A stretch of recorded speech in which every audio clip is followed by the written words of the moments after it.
The reason the balanced scorecard works so well is because it is balanced. That is, it balances performance reporting between financial objectives, customers, internal business processes, and learning and growth.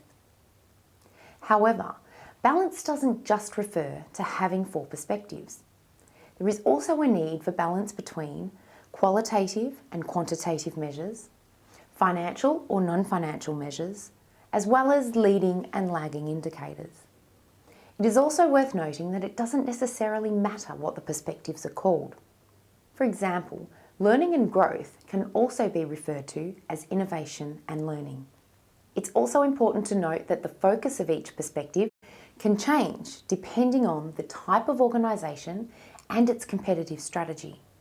The key is to make sure that everyone is in alignment, that the measures have cause and effect relevance and a link to the organisation's strategic drivers. To understand the balanced scorecard structure, picture performance improving for the perspectives cumulatively through time, starting with learning and growth, to internal business processes, to customers, and finishing with improved financial performance. What this means is that if you implement strategies or initiatives to improve learning and growth, such as employee training or new technology systems, performance in this area will improve, and it should also improve performance in other areas.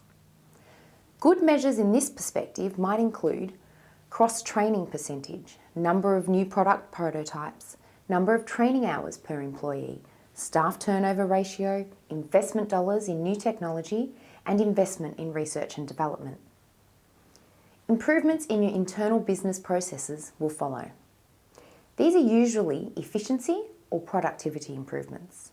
Efficiency improvements will result in the number or cost of inputs decreasing, and productivity improvements will result in outputs increasing. Example performance measures for this perspective include delivery time or turnaround time, quality pass rates, finished goods per day, and transactions per hour. Improvements in the internal processes lead to improvements in both the customer perspective, such as through improved service, and directly to the financial perspective, such as through reduced wastage or efficiency savings. The customer perspective measures and monitors areas that the customer sees as important and that are identified as leading to improved financial performance. Customer satisfaction, market share, number of repeat orders or new customer orders are some performance measures that you might use in the customer perspective. The financial perspective considers measures that relate to the organisation's overall financial performance.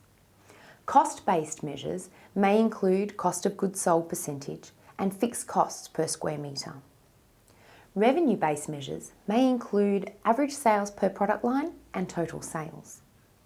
Profit-based measures may include net profit after tax and operating cash flows. And return-based measures may include return on assets and return on invested capital. To recap, the balanced scorecard has 4 perspectives that are integrally linked together.